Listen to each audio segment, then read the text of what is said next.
Hey everyone, welcome back to Corporate Decoder. Today we're diving into Lockheed Martin's latest report. It's like peeking into the cockpit of a massive aerospace company, but hopefully with fewer confusing buttons. We're going to decode what they did, how their money's looking, and where they might be heading. Think of it as understanding the map before the plane takes off.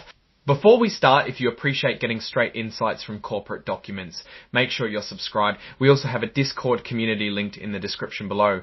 Join if you want to discuss corporate filings. So the date on this report is May 9, 2025. That's the day Lockheed Martin said, okay, here's what's been going on. Think of it as them turning in their homework for investors to see. Lockheed Martin, as you probably know, is a giant company that makes a lot of things, especially for the government. They're big in aerospace, defense, security, and technology. They make everything from missiles to satellites. This report is called an 8K. Basically, it's what companies file to tell everyone about big, important events that could matter to investors. It's like a breaking news report for the stock market. Okay, the main point of this report is about their annual meeting, where shareholders, the people who own the company's stock, got to vote on some important decisions. Let's see what they voted on. First, they voted on who gets to be on the board of directors. These are the people who are supposed to guide the company. 10 people were elected to serve until the annual meeting next year. It's like choosing the captains of the ship. Let's see the results. Okay, here's the table. Now, don't worry, we'll simplify this. Basically, it shows how many votes each person got. For example, John C. Aquilino got over 161 million votes for him being on the board, about 2 million votes against him, and about 2.5 million abstained.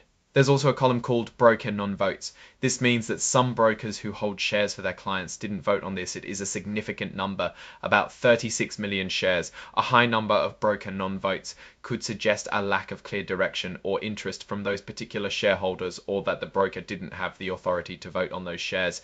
A high number of broker non-votes could suggest a lack of clear direction or interest from those particular shareholders, or that the broker didn't have the authority to vote on those shares. Like the candidates were mostly in line with those results. Thomas J. Falk received fewer votes than the other individuals, around 14.4 million, showing some level of potential disagreement from the shareholders.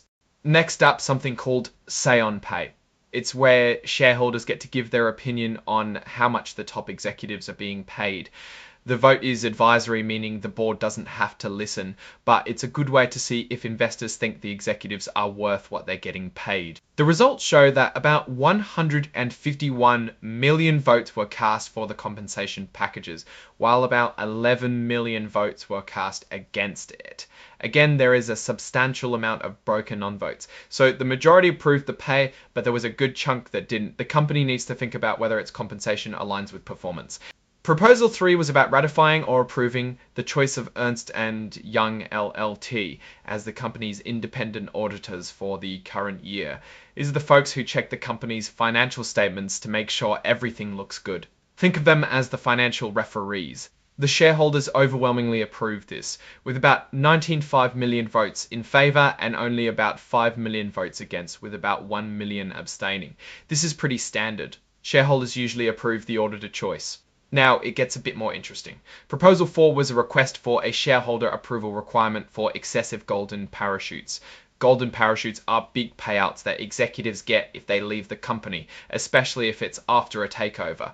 This proposal wanted shareholders to have to approve these big payouts, but this proposal did not pass. Only about 68 million voted for it, while about 95 million voted against. This means that most shareholders didn't want to put this extra check on executive payouts. Again, there is a substantial amount of broken non-votes. The last proposal was about a report on how Lockheed Martin's political activities line up with its human rights policy. Basically, some shareholders wanted the company to be more transparent about how its political spending matches its values. This also did not pass. Only about 15 million voted for it, while a whopping 146 million voted against. This shows that shareholders generally do not support this level of transparency. There's those broken non-votes again, with about 36 million. And that's the end of the voting matters. The document is signed by Johnny Stevens, Vice President and Associate General Counsel, PRAE. Now, what does all this mean? Let's zoom out and get some perspective. Lockheed Martin seems to be sailing smoothly in terms of leadership, with directors being elected without much opposition. However, votes against the executive say-on-pay package indicate that a part of the shareholders may think executive compensation is not aligned with company performance. The failure of the proposal to restrict our golden parachutes can either be seen as a vote of trust by the shareholders or a potential blind spot by the company to allow excessive payouts to executives. Lastly, the vote against the proposal on disclosing alignment of political activities with human rights policy suggests that most shareholders believe the company does not need to release such a report. From a business perspective, there are definitely notable risks. Lockheed Martin relies heavily on government contracts, which means any changes in government spending or priorities could hurt their bottom line. Additionally, with rising global tensions, Lockheed Martin may face an increased pressure to develop new technologies, which in turn could increase costs and risks. Overall, Lockheed Martin seems to be on a steady course, but there are some things to keep an eye on. The executive compensations and disclosures are definitely notable. Alright, that's our breakdown of Lockheed Martin's latest filing. What's your take on these numbers and what they signal for the company's future? Drop your thoughts in the comments. If this analysis was valuable, hitting that like button really helps, and subscribe for more deep dives. Don't forget to check out the Discord in the description. Thanks for watching. See you next time.